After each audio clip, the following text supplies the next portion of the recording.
Hello, I'm Caroline Wyatt, and welcome back to The World This Week. Pinning the label of pandemic on the worldwide coronavirus outbreak was probably the easy part.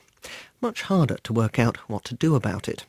Around the world, as stock markets crashed and people started falling ill in unmanageable numbers, in some cases, governments began taking drastic action. Some, notably the United States, imposed new restrictions on inward travel. Others closed schools and universities and banned sporting events and other mass gatherings. China, where the outbreak began, is now reporting very small numbers of new cases, suggesting that the outbreak can be fought effectively. But not all countries can impose Chinese-style restrictions. Italy, though, has tried, putting the entire nation under virtual lockdown. Here's Mark Lowen in Rome. Well, I'm talking to you from inside my Rome apartment, albeit with the window open as it's unseasonably warm, because everybody is being advised to stay at home as much as they can. And what that means in practice is the streets are very quiet, especially at night, virtually deserted. Though public transport is running, you can probably hear the tram there. And there are police controls to check if you have a reason to be out, walking to work or home, or if there's a medical need, or if you're going to buy food or medicine, because food shops and pharmacies are now the only ones open. Restaurants, cafes, hairdressers, schools, museums, gyms, all are shut until early April. And it feels surreal, almost dystopian. Usually packed tourist sites like the Trevi Fountain or the Colosseum are deserted. Quite a lot of people who are outside are wearing masks or gloves.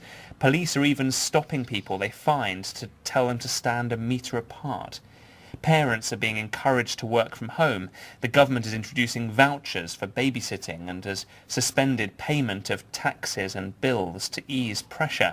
The impact of this crisis on the economy and hospitals is crippling. I have to say, most Italians seem to be following the rules, understanding the gravity of the situation. But that's not to say they haven't been stunned too. This nation is numb with shock over what has happened in the space of just 3 weeks. Mark Lowen. The virus has posed huge problems in many areas. Here to help us pick our way through them, James Gallagher, our health correspondent, Andrew Walker, our economics correspondent, and Kerry Allen, our China media reporter. I began by asking James what made the WHO decide to term this a pandemic.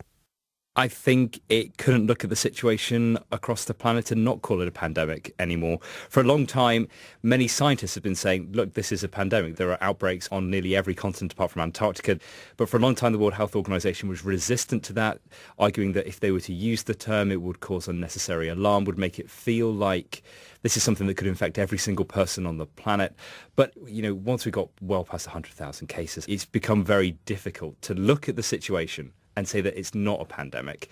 The thing is, it hasn't really changed anything because the World Health Organization's big red button is declaring a global health emergency. It did that ages ago. Now it's more just describing the world as it is rather than changing anything. Andrew, the impact on stock markets over the past week has been immense. Just how bad has it been? I mean, how does it compare with previous falls? One comparison we could make is looking at what happened on the Dow on Thursday, the Dow in New York, and that was the biggest decline that we've had since October 1987. So these are very big and up there along with very close to the biggest falls we've ever had in many markets. The Dow wasn't quite a double figure percentage fall, but there were many that did. And if you look at Italy, where on one day we had a fall of very nearly 17%, these are really very large numbers indeed. And it isn't just the stock market either, is it?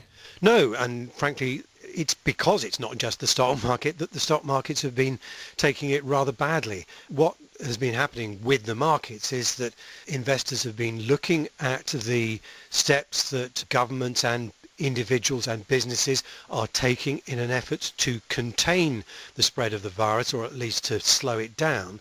And they're saying, well, look, this is bound to have an economic consequence. And that means that there will be lower profits for the companies that people are investing in on stock markets, or in many cases, no profits at all in the immediate future and heavy losses. There will undoubtedly be some companies that go out of business. And that is reflected in the prices that investors have been willing to pay for shares in those businesses. And Kerry, this all started in China. It learned lessons the hard way about dealing with coronavirus. What can other countries learn from China in terms of trying to control the outbreak? Well, to do the most they can at a very small level. So very early on, when it became clear that this was going to be a huge problem in China, there was the advantage that it happened during Chinese Spring Festival when people are not at work, they're not at schools. So there were opportunities for people to stay in their homes and to very much listen to what the government's saying. And this is another advantage that China's had, that it does have an authoritarian government and that its media is all controlled by the state. So people were seeing newspapers, broadcasts, all delivering the same message and telling them exactly what they needed to do. James, are governments getting the balance right between acting too soon and acting too late? Because we're seeing very different levels of action being taken in different countries. It's very difficult to answer that question because every country is facing a different risk at the moment. So the situation in China is very different to the situation in Italy, which is different to South Korea and is very different to the United Kingdom. But what I think we are seeing is some countries taking quite radically different ideals as to what their strategy is, rather than the actions they're taking, that their objectives are starting to look quite different. So the UK seems to be leaning towards a strategy where they actually want people to be infected with the virus, not too many, not too few, because if there are too many, then the health service can't cope. If there are too few, then there's not enough immunity in the population, and you end up getting this next big wave of it later on, which will probably hit during winter at the same time as flu and other winter bugs. What we're at the moment is trying to figure out what is the best strategy. Each country is taking quite difficult decisions. The challenge, though, and I'm sure Kerry will have an opinion on this, is what do you do if you go for the massive containment option that we've seen in Wuhan, and then, okay, well, we can't maintain this forever. Cases have all but dried up. Do we stop doing this? But then suddenly you get all these imported cases from the rest of the world. One of the things that was clear in China is that not everybody will do as they're told. This did have a huge impact on the whole nation at a very psychological and social level, that there were vulnerable people in society who were left behind. There were people who didn't have the right care in place, who were affected by the coronavirus and couldn't get the right medical health. But then there were also people who were psychologically affected and had nobody to speak to. And they were literally going out onto the streets trying to find somebody to help them. Andrew, are governments now being forced to prioritise health over wealth as the numbers with COVID-19 grow in Europe, for example? Yes, I think they are doing that. And if you think of what the principal strategy that's being adopted by many governments, which is to try and delay the outbreak and slow it down so that you would have it causing some sort of disruption to economic activity over a longer period. On the face of it, that seems to me likely to increase the economic costs. And so, yes, I think governments are taking a view that we're going to have to pay something in terms of lost economic activity to get the best feasible health outcome. And Kerry, what balance did China seek? Early on, it recognised there was going to be a problem with the economy as a result of this. So it was implementing, people didn't need to pay their mortgage automatically, and it was looking at strategies where a lot of businesses could go online. So very rapidly, the education sector, for example, that started putting a lot of material straight away online so that schools particularly, children could learn from home, teachers could teach from home. Other businesses were looking at strategies to change their method of working. So TV viewing, reality shows, for example, are very popular. Reality shows that normally are filmed in front of a live audience, they were suddenly completely changing the formats overnight, and people were live streaming from their homes. James, is it possible to read across from countries where the coronavirus started earlier to countries where it began later, so we would know a little better what to expect over the coming weeks, for example, in Italy or Britain? Ish, but not completely. So one of the challenges that Italy had is that there was clearly the virus circulating for probably a month before anyone really clocked that it was happening. And so countries that have better surveillance are more aware of what's going on from an earlier stage. And so Italy very quickly found itself in a position where, particularly around Lombardy, the hospitals were completely overwhelmed. They're still being completely overwhelmed by the number of people that they have to look after. Now, that isn't necessarily going to be the same situation in other countries, because if you can see it coming, then you can intervene earlier to attempt to what's known as lower the peak, to try to calm everything down so you don't get quite so many cases all at once. And so it's not a given that every country will follow the same trajectory. And if you look at places like South Korea or Japan, they have very different trajectories to places like, say, Italy or Iran, or some of the early stuff we're seeing from a France or a Germany. But the fundamentals of the virus haven't changed. This is still a highly contagious virus. Each person passes it on average to 2 to 3 other people. So this is something we expect to be capable of growing exponentially.